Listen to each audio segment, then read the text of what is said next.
May mga gabi na hindi makatulog, may mga araw na halos ikadurog. Buhay na malayo ka sa pamilya mo, tinitiis na para sa pangarap mo. Buhay sa ibang bansa hindi madali, pagod at sikap para sa minimigay. Malayo sa magulang at mga kapatid, nangungulila sa asawa at anak. Karpintero, kabano, busilero. So dito na ulit tayo sa North mga ka-Berks. At napakadami kong ang memories dito. Dito ko na-experience yung maglalakad ng madaling araw papasok sa trabaho ng minus 40, minus 45. Na-experience ko yun. At hindi lang basta minus 40. Nakabalot yung mukha mo ng scarf, makapal na scarf. Tapos yung may bonnet ka, may mga makakapal kang gloves. Tapos naka winter pants ka, saka jacket na makakapal, 3 patong. Dahil nga naglalakad ako nun sa bahay papunta sa trabaho, wala pa ako sasakyan nun. Halos ang taon din yun. Yung pag pumikit ka, yung dumidikit yung mga pilik mata mo, ganun yung pakiramdam. Tapos nakatakip yung bibig mo. Pag huminga ka, yung ilong mo, kasi talagang yung hininga mo dito magki-crystallize na parang ice. Ganun yung na-experience ko ng mga panahon na yun.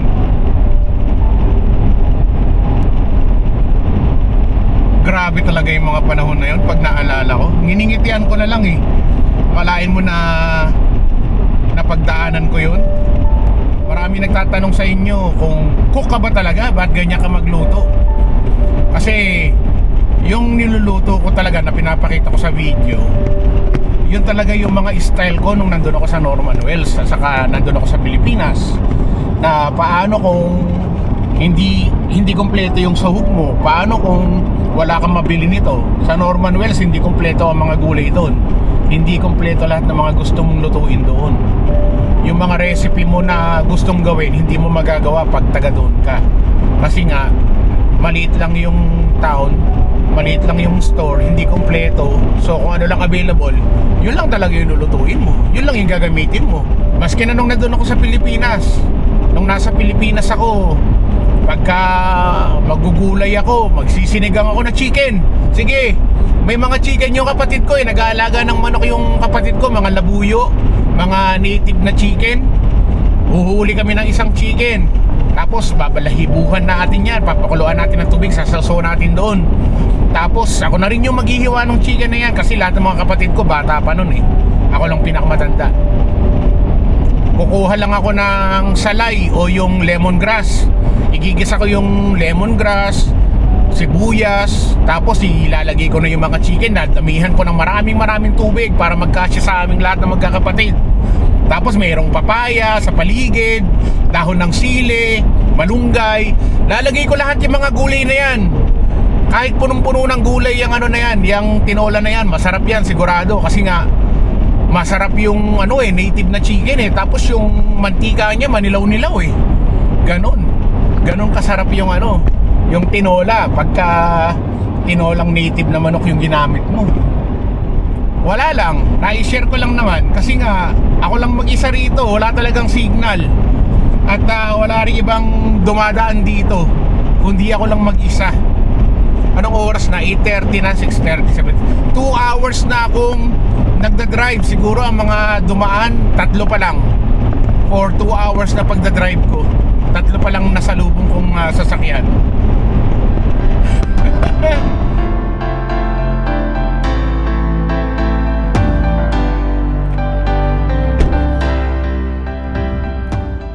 Nadaanan ko tong falls dito sa tabi ng highway kaya bumaba ako. Be bear aware.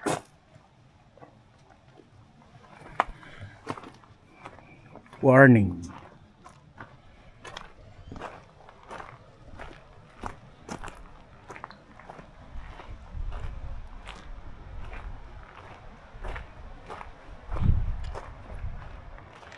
Ito yung falls. Kaya lang, nandito tayo sa taas ng falls, hindi natin makita. Kailangan pa natin bumaba banda doon.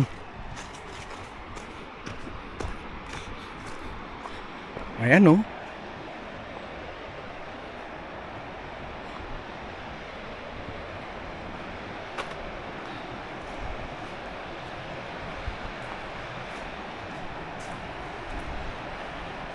Kaya lang baka may bear dito eh. Mag-isa lang ako, saka wala ibang tao, ako lang. Mahirap na. Nandito ka sa north, talagang kalaban mo dito yung mga wild animals. Pero ang ganda ng view, yung tubig hindi pa malinaw kasi nga rumaragasa pa sila galing sa natunaw na snow. Sana nakita natin yung falls doon, banda doon oh. Tatakot lang ako pumunta doon eh. Mag-isa lang kasi ako eh. Baka biglang may nakaabang doon eh. Mahirap na. Pagtakbo pa lang talo na ako. Sa bigat ko ba naman na to eh. Hindi ako makatakbo ng maayos. Sayang, sana nakita nyo. Kung marami lang mga tao rito, makikisabay ako sa kanila. Kaya lang ako lang mag-isa. Actually nakalagay nga dito, trail temporary close. Dahil nga sarado pa, dahil hindi pa summer. Mag-CR na rin ako dito.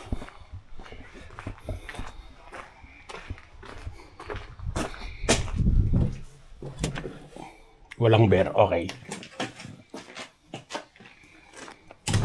Parang napakalungkot no? Walang katao-tao, walang sasakyan, wala lahat. May poso? May poso. Tingnan natin kung nagre-release ng tubig tong poso na to.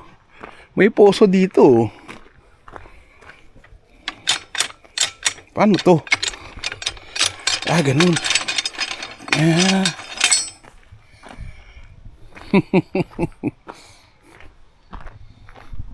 Kala ko kagaya nung sa atin, hindi pala.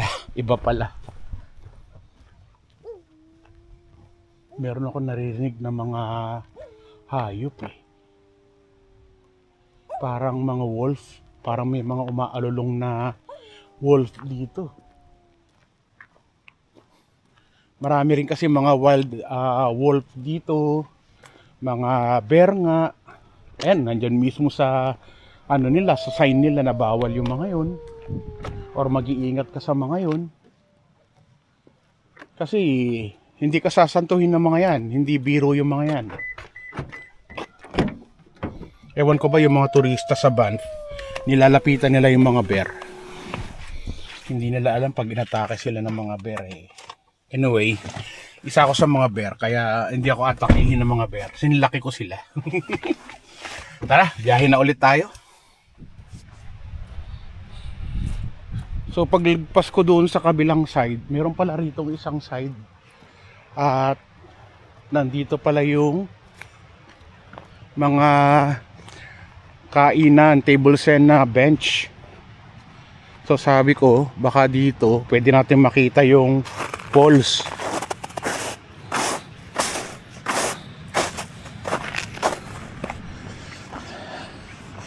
Ayun, dito nga kita. Kaberg, saya ng falls oh. Wow! Ganda!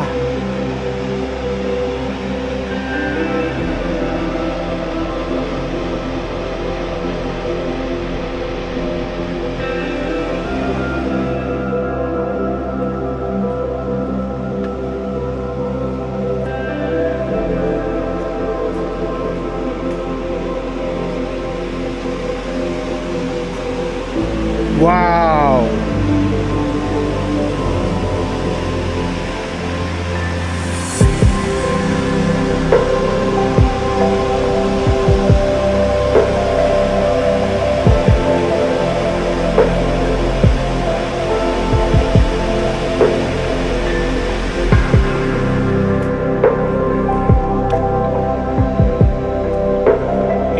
sa city. Yung mga ganong klase ng view. Balikan ko ulit. Yan ang wala sa city. Yang ganyang klase ng view. As in, wow, sobrang ganda. Hanep.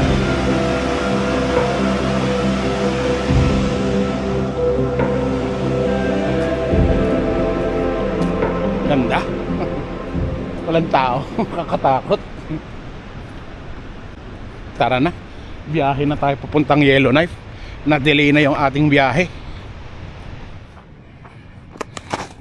Dito may snow pa. Walang tao, walang dumadaan na sasakyan. Maski isa. Tahimik na tahimik. Sasakyan nga, binalaandra ko lang dito sa gilid ng highway. Oh. So tara na. Buti na lang pang malakasan tong dalang sasakyan ni Chris Cusinero. Ayos. Tara na, biyahe na tayo pa Yellowknife. So let's go. Walang sinasanto tong sasakyan na to. Talagang pangharabas to, ka-Berks. Ayos. Panalo, di ba? Marami pang mga falls dito. Sunod-sunod yung mga falls na yan. Kaya lang hindi na natin siguro pupuntahan dahil nga gahol na tayo sa oras. Baka anong oras na tayo makarating ng Yellowknife. Banda doon sa harap may Enterprise. Magkakarga tayo ng gasolina sa Enterprise. At after mga few hours ulit, magkakarga ulit tayo ng gasolina banda doon sa taas. Doon naman sa malapit sa magandang bridge. Nakita nyo malungkot yung mga puno dito, no? Kasi nanggaling sa sunog yung mga yan eh. Nagkaroon dito ng sunog before. Kaya yung mga maraming puno dito ngayon yung mga kalbo. Kagaya ko.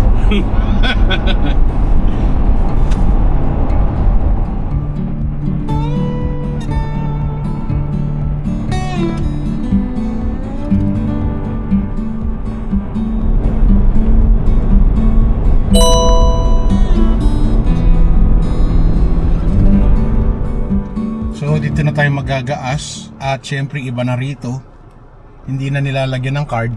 Magbabayad ka na sa loob.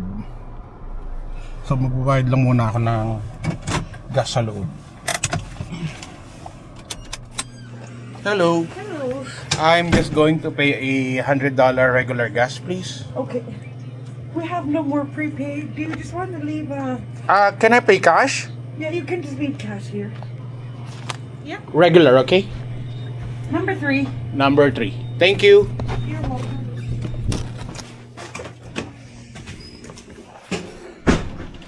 Kasi madalas pagka nagkarga ako ng gas, checkin mo lang doon kung saan doon yung gusto mo eh. Merong 50, may 100, may kung magkano. Tapos yung kung di umabot ng 100, 80 lang yung kasya sa tangke mo, full tank. Then ma-deduct sa account mo is 80 lang. Pero cash kasi yung gamit ko. Number 3.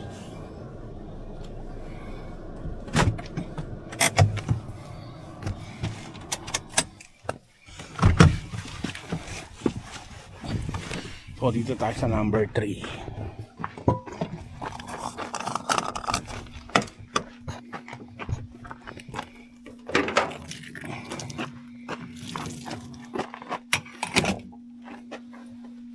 Nakalagay pa sa $55.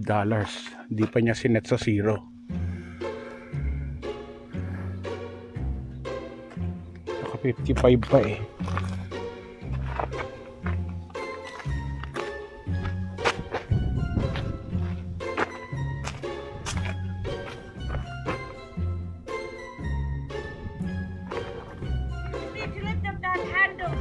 Which one? This one?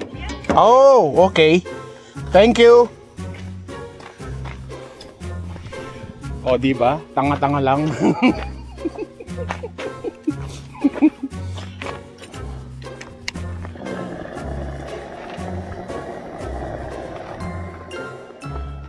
Wala, malilimutin na ako eh.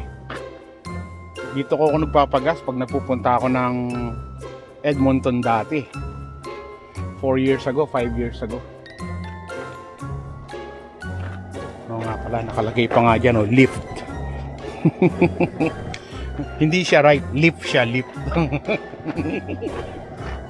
Para, ano, hindi masyadong tanga ng konti.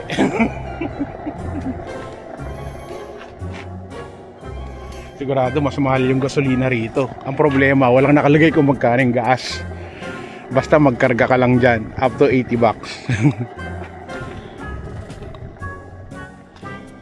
Wala, ako lang mag-isa talaga. Wala akong makita. Oh, walang dumadaan na sasakyan. Ayun, meron dumaan na sasakyan, isa. Baka ano rin yan, magkakarga rin ng gas dito. Pareho kami. Oo, di ba? Finally, meron na akong kasabay. Grabe, uhaw na uhaw tong sasakyan na to sa gas, ha. Sasakyan pala ni Mark is SR5. Oo nga, kulang pa rin yung $80. Come to think, kalahati pa yun, ha. Tapos $80 pa. Mahal ang gas. Mahal nga. Mahal talaga.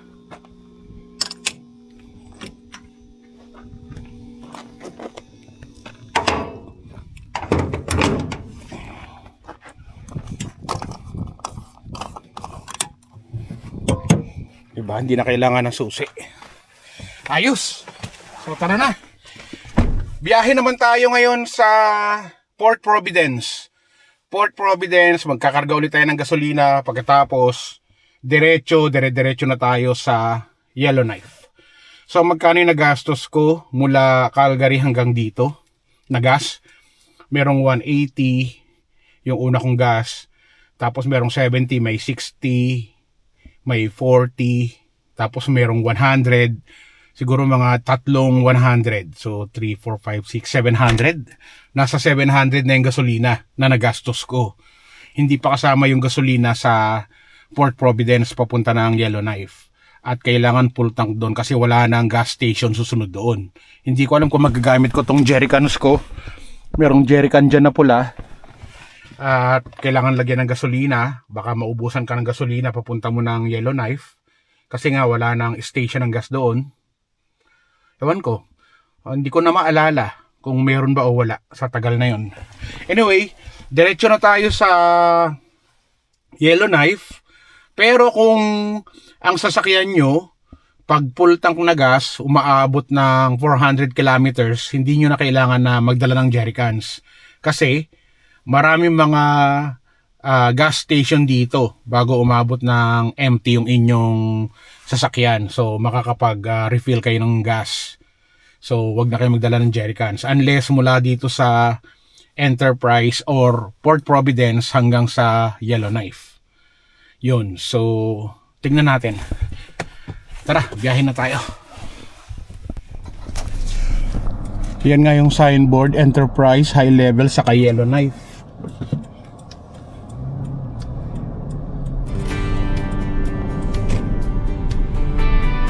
Punta tayo ng Yellowknife, 445 more kilometers. 445 kilometers more. This long journey is another best story, a memory to remember, even on a winter cold December. The empty highway going into nowhere we have been, scary bumpy road or a concrete road, crumbling gravel and sands when tires break ahead. An empty can empty from a full tank of gas, but life is a journey that cannot just pass. Be strong and calm into this long drive.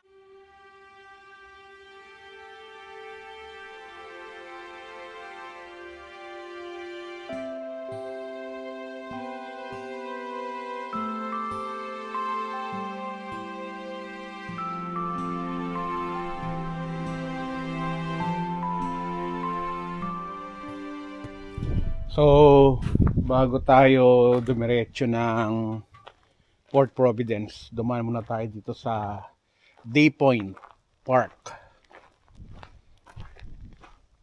Malapit lang to sa Port Providence.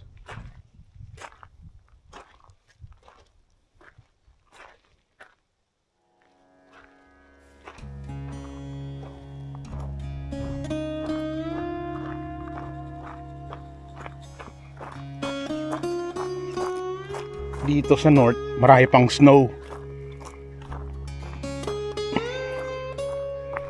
Di pa natutunaw yung lahat ng snow dito.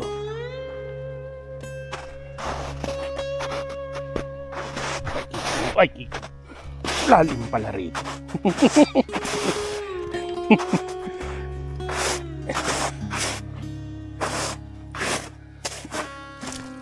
Ano yan?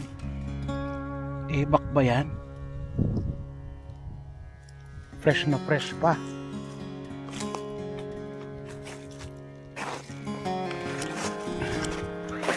So, andito tayo ngayon sa isa sa mga park dito sa North.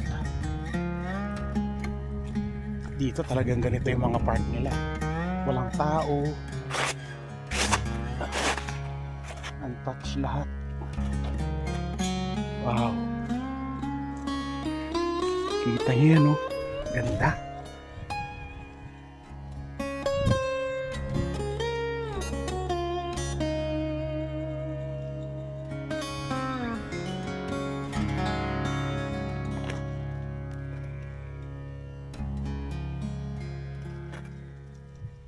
Kung napapanood nyo yung TV show na Alone, yung ilan sila, 10 yata sila na ibabagsak sa mga lugar dito sa Northwest Territories. Tapos kung sino yung matira, siyang mananalo ng prize. Bahala ka mabuhay sa sarili mo kung paano ka mabuhay, kung paano ka maghanap ng makakain mo. Pag sumuko ka na, tanggal ka na sa game. Tapos pagka ikaw natira, minsan inaabot talaga ng buwan bago maiwan yung isa na lang ang matitira. Tapos siya mananalo ng malaking premyo. Tingnan nyo sa YouTube yung Alone. Madalas dito yung ginagawa sa Yellowknife malapit. Ganda. Balik na tayo. Balik na ulit tayo dun sa ice.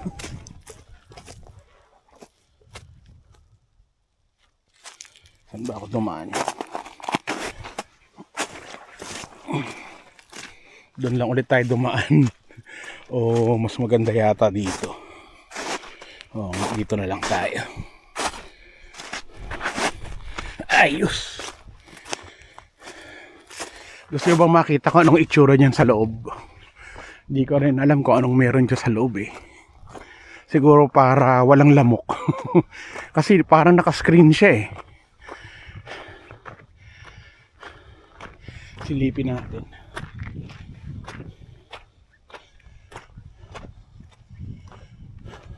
Oo nga, naka-screen nga.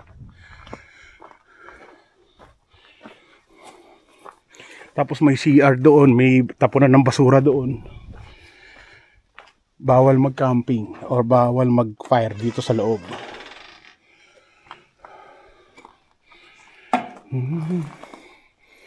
Ganito lang siya.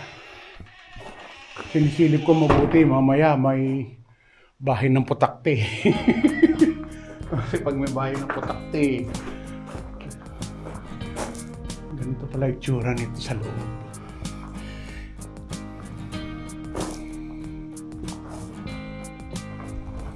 Baka ng mga kahoy dito. Parang log house na to eh. Log shelter. Oh, diba? Ayos. Naka-screen pa yan. Walang lamok. Ay hindi, tanggal na yung screen niya. Sinira na. Yung iba meron pang screen. Yung iba wala na, sira na. So makakapasok na yung lamok.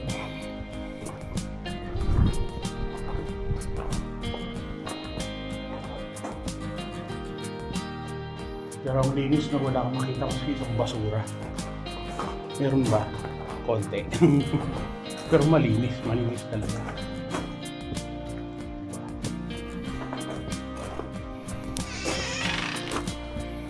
Tapos meron pa rin doon, parkingan. Tapos meron pa rin doon na pwede kang campfires.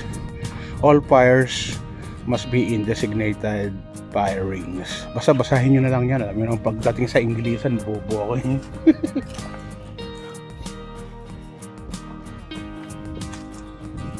Diba? Not bad. Nice. Nice view. Bato. Gawa pala sa bato to. Tigas. Gusto ko sana magpunta doon sa pinakadulo doon, oh. Yung may mga batuhan doon. Tara na. Nagdilig na naman yung ating biyahe. Kaka-explore. Di ba? Parang nandito ka na rin. Parang kasama kita dito sa pagbabiyahe ko papunta sa north. Dahil na nating nakita. At lahat yan. Kung pupunta ka dito, madadaanan mo. Kaya binigyan na kita ng idea kung pupunta ka dito sa north ng Canada.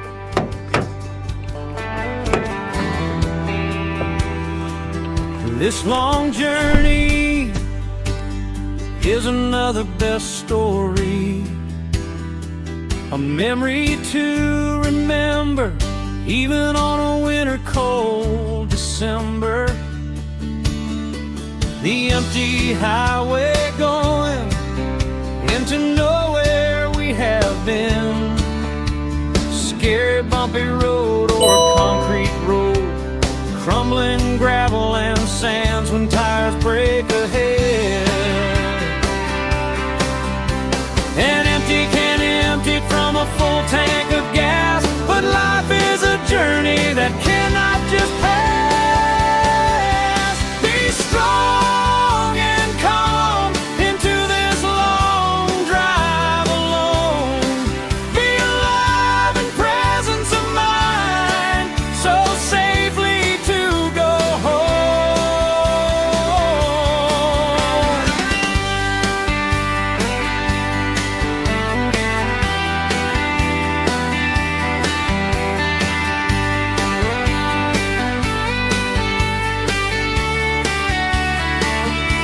Remember that in this adventure of life, no rushing and running wisely. Spend your time, it will not be easy for sure, but a step-by-step journey into a meaningful life. Be strong and calm into this long drive alone.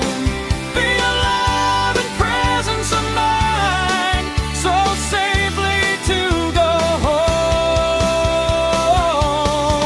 Be strong and calm into this long drive alone. Be alive in presence of mind, so safely to go home.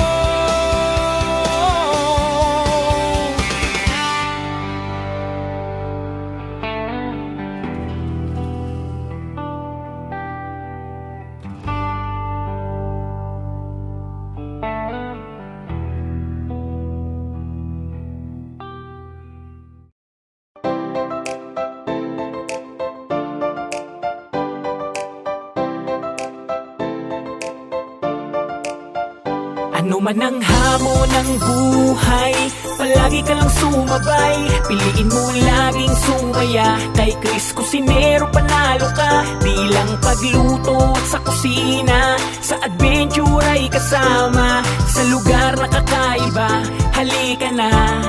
Kay Chris Cusinero na. Halika na't sumama ka at manood. Mga matay mamamangha, di lang tiyan ang mabubusog. May mga lugar pa lang, ganito ang nangyayari. Kapag nakita mo, mapapawaw, mapapagrabe. Mga ka-birds, tara muna gala. Mga lugar dito kanyang ipapakita. At sa pagluto, matik kayo ay tatakamin. Pag Chris Cusinero, matik papasarapin. Yum! OFW na nagsumikap ng ibang bayan kahit malayo sa pamilya. bilang chef sa tagal na trabaho. Pangarap na abot sa Canada na patungo, at di nagpatalo sa hamon ng buhay. Para sa pangarap at nabigyan ng kulay, walang imposible pag kaya mo. Kapag kinilusan, makukuha mo. Chris Cusinero ang kasama nyo, saan mang sulok ng mundo ay isasama kayo. Sa mga video ay sumunod kayo, ang araw-araw niya na buhay makikita nyo. Sa mga adventure sumunod ka lang, at sa pagluto ikaw ay matatakam. Kapamilya, kapuso, katropa, kabarkada at kaberks, tara na! Ano man ang hamon ng buhay, palagi ka lang sumabay. Piliin mo laging sumaya, kay Chris Cusinero panalo ka. Di lang pagluto at sa kusina, sa adventure ay kasama. Sa lugar na kakaiba, halika na, kay Chris Cusinero na. Hamon ng buhay, palagi ka lang sumabay. Piliin mo laging sumaya, kay Chris Cusinero panalo ka.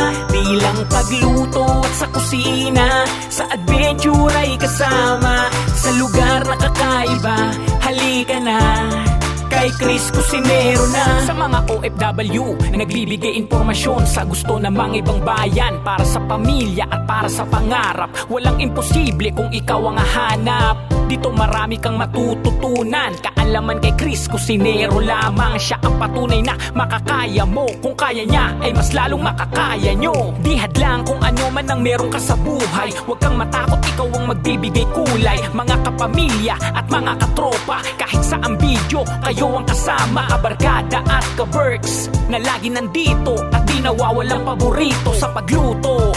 Alam nyo yan, kay Chris Cusinero ay matatakam, at di magsasawa na kayo'y igala. Sa Canada, kanyang ipapakita kung ano ang buhay na meron dito. Impormasyon sa bawat Pilipino, at sa pangarap, tuloy mo lang. Siya ang inspirasyon sa iyong hakbang. Kapamilya, kapuso, katropa, kabarkada at kaberks, tara na!